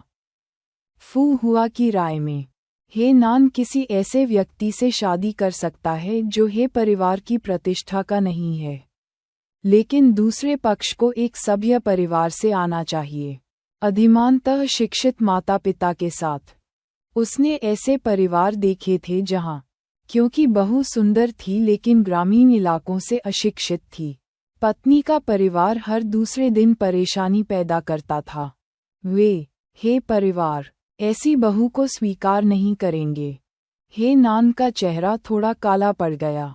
अब आपने क्या अफवाहें सुनी हैं? उद्धरण चिन्ह। बातचीत इस बिंदु तक पहुंचने के बाद फू हुआ ने कुछ भी छिपाने की जहमत नहीं उठाई और स्पष्ट रूप से बोला, मैं अभी खरीदारी कर रहा था और एक युवा लड़की से मिला जो काफी सुंदर थी, जिसका नाम शेन मियामियान था। मैंने सुना है कि आप लिचेंग में उसकी अच्छी देखभाल करते हैं। क्या ये सच है? उद्धरण चिन्ह। मम, हे नान ने स्वीकारोक्ति में सिर हिलाया। उसकी पढ़ाई अच्छी है। वह स्कूल में होशियार है। उसने परीक्षा में प्रांत में प्रथम स्थान प्राप्त किया। मेरे द्वारा उसकी शिक्षा को प्रायोजित करने में क्या गलत है? उद्धरण चिन्ह। प्रदेश में प्रथम, वह खूबसूरत युवा लड़की, जिसे एक नज़र में देखने के बाद ज्यादातर लोग उसे सिर्फ एक खूबसूरत चेहरा मान लेते थे, उसकी खूबियों को नज़रअंदाज करते हुए केवल उसके रूप रंग पर ध्यान देते थे। अप्रत्याशित रूप से उसका शैक्षणिक प्रदर्शन इतना अच्छा था। फू हुआ एक पल के लिए आश्चर्यचकित हो गई, लेकिन इसका मतलब यह नहीं था कि उसने शेन मियामियान को अपनी बहू के रूप में स्वीकार कर लिया। जियानान, मुझे सच बताओ, क्या तुम उसे डेट कर रहे हो? उद्धरण चिन्ह। माँ, उसकी पहचान के बारे में अटकलें लगाने की कोई ज़रूरत नहीं है। वह अभी आपके सामने आने के लिए तैयार नहीं है। जब सही समय होगा, मैं उसे आपसे मिलने के लिए वापस लाऊंगा। हेनान ने न तो इससे इनकार किया और न ही इसे स्वीकार किया। लेकिन फू हुआ के कानों में ऐसा लगा जैसे वह इस बात से इनकार कर रहा था कि वह शेन मियामियान के साथ डेटिंग कर रहा था। हालांकि उसने राहत की सांस ली, लेकिन वह और भी अधिक चिंतित हो गई। अपने साथी को उजागर करने में उसके बेटे की अनिच्छा का मतलब केवल ये था कि वे अस्वीकार कर सकते हैं, ये सुझाव देते हुए कि लड़की शेन मियामियान से भी कम उपयुक्त हो सकती है।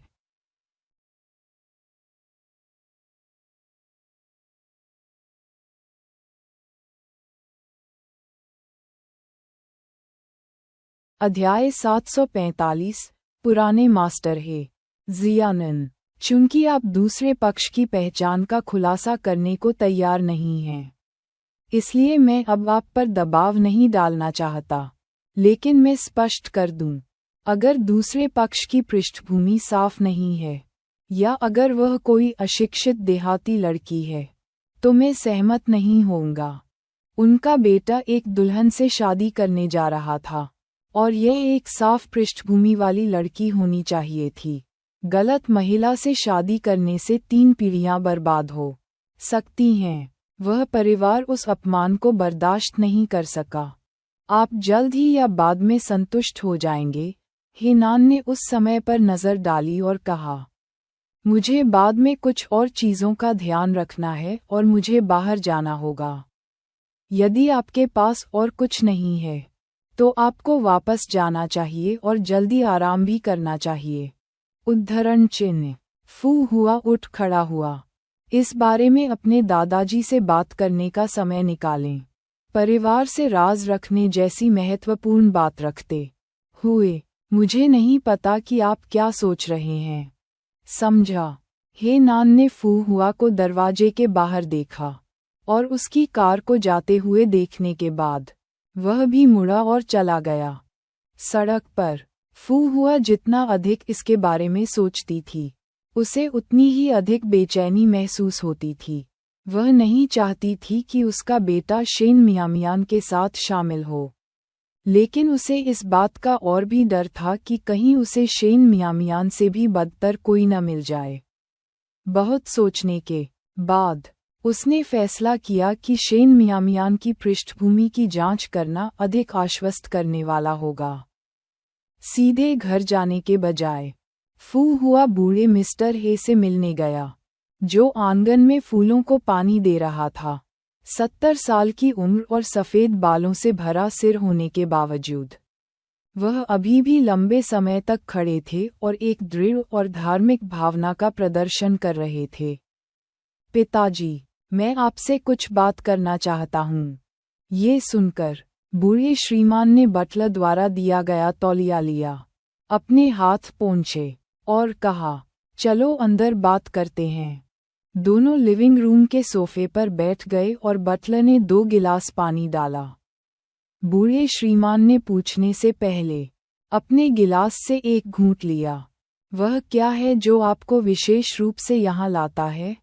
उद्धरण चिन्ह। पिताजी, जियानान किसी से मिल रहा है।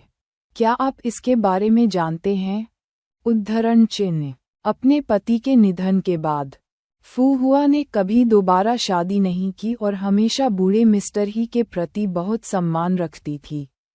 जब घर के महत्वपूर्ण मामलों की बात आती, तो वह उससे सलाह लेती थी।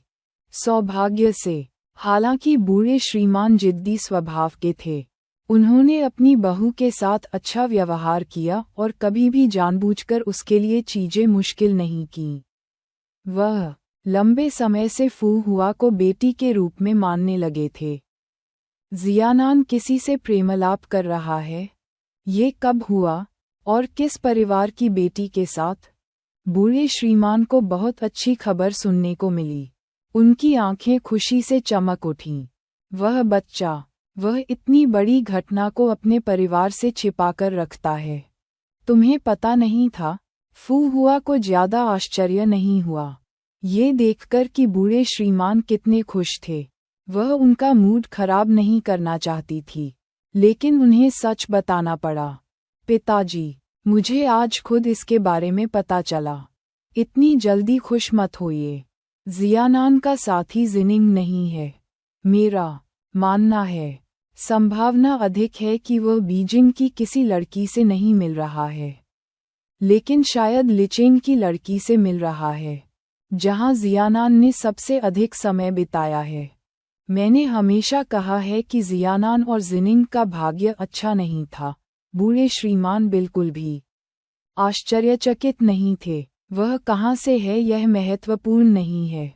महत्वपूर्ण यह है कि जियानान उसे पसंद करता है। उसे भोजन के लिए घर लाने दें। वह अभी तक अपनी भावी पोती से भी नहीं मिला था। ये कैसे हो सकता है? फू हुआ ने चिंतित होकर कहा। यही वह बात है जिसके बारे में मैं चिंतित हूँ। जियानान ने बस अपनी पहचान बताने से इनकार कर दिया और कहा कि अगले कुछ वर्षों तक उसे हमसे मिलवाना सुविधाजनक नहीं होगा। बकवास। बूढ़े श्रीमान अब नाखुश थे। मैं इस साल पहले से ही 70 का हो गया हूँ और वह अभी भी उसे घर नहीं लाता है। क्या वह ऐसा करने से पहले मेरे दफन होने का इंतजार कर रहा है? उद्धरण चिन्ह। फू हुआ। उद्धरण चिन्ह ... उद्धरण चिन्ह। उसने जल्दी से उसे सांत्वना दी। पिताजी, परेशान मत होइए। दरअसल मुझे एक और संदेह है। जियानान कई वर्षों से लिचेंग में एक कॉलेज की छात्रा को प्रायोजित कर रहा है। वह काफी सुंदर है और मुझे संदेह है कि वह उसे देख रहा होगा।